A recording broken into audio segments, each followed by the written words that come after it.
Hi hello ನಮಸ್ಕಾರ ಎಲ್ರಿಗೂ. Welcome back to my YouTube channel. ಎಲ್ಲರೂ ಹೇಗಿದ್ದೀರಾ? ಚೆನ್ನಾಗಿದ್ದೀರಾ ಅಂತ ಭಾವಿಸ್ತೀನಿ. ನಮ್ಮ ಕರ್ನಾಟಕ ಧಾರ್ಮಿಕವಾಗಿ ಪ್ರಸಿದ್ಧಿಯನ್ನು ಪಡೆದಿರುವಂತಹ ದಕ್ಷಿಣ ಭಾರತದ ರಾಜ್ಯವಾಗಿದೆ. ನಾಡಿನಾದ್ಯಂತ ಹಲವಾರು ಪುಣ್ಯಕ್ಷೇತ್ರಗಳು, ತೀರ್ಥಕ್ಷೇತ್ರಗಳು ನೆಲೆಸಿರುವುದನ್ನು ಕಾಣಬಹುದು ಇಲ್ಲಿ. ಇನ್ನು ಇಲ್ಲಿರುವ ಚಿಕ್ಕ ಪುಟ್ಟ ದೇವಾಲಯಗಳ ಸಂಖ್ಯೆಗಳಂತೂ ಅಸಂಖ್ಯಾತ. ಗ್ರಾಮಕ್ಕೊಂದು ಆದಿದೇವತೆಯಂತೆ ಸಾಮಾನ್ಯವಾಗಿ ಪ್ರತಿ ಗ್ರಾಮ ಪಟ್ಟಣಗಳಲ್ಲಿ ಒಂದಿಲ್ಲ ಒಂದು ಮುಖ್ಯ ದೇವಸ್ಥಾನಗಳನ್ನು ಕಾಣಬಹುದು ಇಲ್ಲಿ. ದೇವಾಲಯಗಳು ಪ್ರತಿಯೊಬ್ಬ ಹಿಂದುವಿಗೆ ಒಂದು ಪವಿತ್ರವಾದ ಸ್ಥಳವಾಗಿದೆ. ಪ್ರತಿನಿತ್ಯ ಭೇಟಿಗರನ್ನು ಪಡೆಯುವ ದೇವಸ್ಥಾನಗಳು ಪ್ರವಾಸದ ಅವಿಭಾಜ್ಯ ಅಂಗಗಳೆಂದೇ ಹೇಳಬಹುದು. ಇನ್ನು ನಂಬಿಕೆಯ ತಳಹದಿಯ ಮೇಲೆ ಹೇಳಿದರೆ, ದೇವಸ್ಥಾನಗಳು ಕಲುಷಿತ ಮನಸ್ಸನ್ನು ಶುದ್ಧಿಗೊಳಿಸುವ, ಪ್ರಸನ್ನಗೊಳಿಸುವ, ಧನಾತ್ಮಕತೆಯನ್ನುಂಟು ಮಾಡುವ, ಒತ್ತಡಗಳನ್ನು ಓಡಿಸುವ, ದೈವದ ಉಪಸ್ಥಿತಿಯಿರುವ ದಿವ್ಯ ಆಲಯಗಳಾಗಿವೆ. ಇಂತಹ ಒಂದು ಪವಿತ್ರ ದೇವಸ್ಥಾನಗಳಲ್ಲಿ ಇಂದು ನಾನು ನಿಮಗೆ ಪರಿಚಯವನ್ನು ಮಾಡಿಸ್ತಾ ಇರುವಂತಹ ದೇವಾಲಯ ಘಾಟಿ ಸುಬ್ರಹ್ಮಣ್ಯ ದೇವಸ್ಥಾನ.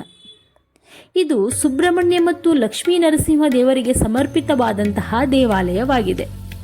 ಸುಬ್ರಹ್ಮಣ್ಯ ದೇವರು ಶಿವ ಮತ್ತು ಪಾರ್ವತಿಯ ಹಿರಿಯ ಮಗ. ಸುಬ್ರಹ್ಮಣ್ಯನನ್ನ ಹಾವುಗಳ ಅಧಿಪತಿ ಎಂದೇ ಪರಿಗಣಿಸಲಾಗತ್ತೆ. ಇಲ್ಲಿ ಶ್ರೀ ಸುಬ್ರಹ್ಮಣ್ಯ ಸ್ವಾಮಿ ವಿಗ್ರಹವು ಸ್ವಯಂ ಹುಟ್ಟಿಕೊಂಡಿದೆ ಎಂದು ನಂಬಲಾಗಿದೆ.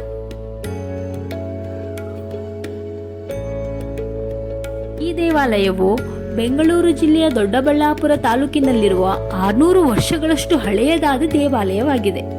ಈ ದೇವಾಲಯದ ವಿಶೇಷತೆ ಏನಂತಂದ್ರೆ, ಮುಖ್ಯ ದೇವತೆಯಾದ ಕಾರ್ತಿಕೇಯನು ನರಸಿಂಹನ ಸಾಂಗತ್ಯದಲ್ಲಿ ಕಂಡುಬರುತ್ತಾನೆ. ಪುರಾಣಗಳ ಪ್ರಕಾರ ಎರಡೂ ವಿಗ್ರಹಗಳು ಭೂಮಿಯಿಂದ ಹೊರಹೊಮ್ಮಿದೆ ಎಂದು ನಂಬಲಾಗಿದೆ. ಇದು ಹಿಂದೂ ದೇವತೆ ಕೇತುವಿನ ಆರಾಧನೆಗೆ ದಕ್ಷಿಣ ಭಾರತದಲ್ಲಿ ಪ್ರಮುಖ ಕೇಂದ್ರ ಬಿಂದುವಾಗಿದೆ. ಬ್ರಹ್ಮ ರಥೋತ್ಸವದಲ್ಲಿ, ಅಂದರೆ ಪುಷ್ಯ ಶುದ್ಧ ಷಷ್ಠಿಯಂದು ಇಲ್ಲಿ ವಿಶೇಷ ಆಚರಣೆಗಳು ನಡೆಯುತ್ತೆ. ಇಲ್ಲಿನ ಶ್ರೇಷ್ಠ ಹಬ್ಬವೇನೆಂದರೆ ನರಸಿಂಹ ಜಯಂತಿಯನ್ನು ಆಚರಿಸೋದು.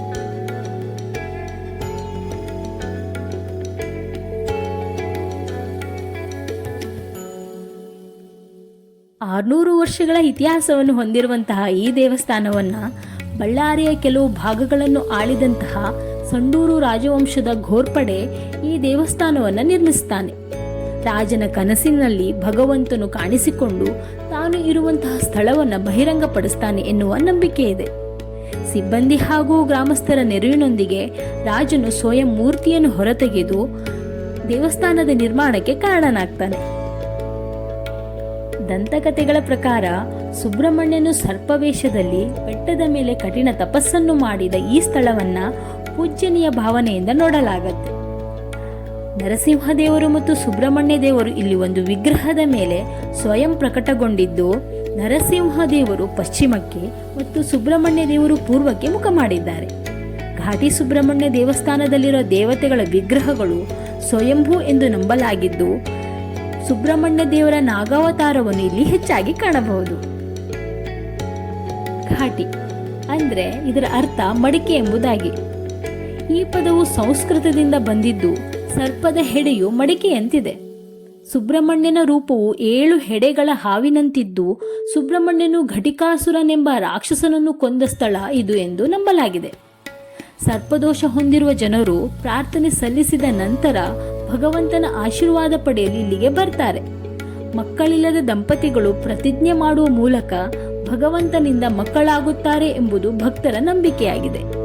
ಇದಕ್ಕೆ ಸಂಬಂಧಿಸಿದ ಆಚರಣೆ ಏನೆಂದರೆ, ಹಾವುಗಳ ವಿಗ್ರಹಗಳನ್ನು ಸ್ಥಾಪಿಸುವುದು. ದೇವಾಲಯದ ಬಳಿ ಸಾವಿರಾರು ಅಂತಹ ವಿಗ್ರಹಗಳನ್ನು ಇಲ್ಲಿ ನೋಡಬಹುದು.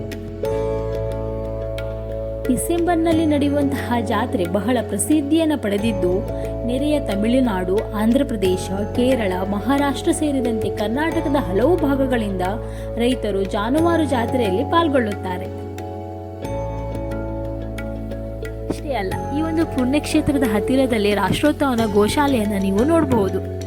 ಇದು ವಿಶಾಲವಾದಂತಹ ಪ್ರದೇಶದಲ್ಲಿ ಅನೇಕ ರೀತಿಯ ಗೋತಳಿಗಳನ್ನು ನೋಡಬಹುದು. ಇಲ್ಲಿ ಇಂತಹ ಒಂದು ಸುಂದರವಾದ ಕ್ಷೇತ್ರಕ್ಕೆ ನೀವು ಭೇಟಿ ಮಾಡಿ. ಆದರೆ ಬಂದಾಗ ಅಲ್ಲಿನ ಪ್ರದೇಶಗಳನ್ನು ಸ್ವಚ್ಛವಾಗಿಟ್ಟುಕೊಳ್ಳುವುದು ನಮ್ಮ ಕರ್ತವ್ಯ ಅಲ್ವಾ? ಅದನ್ನು ಮಾತ್ರ ಮರಿಬೇಡಿ. ಧನ್ಯವಾದಗಳು.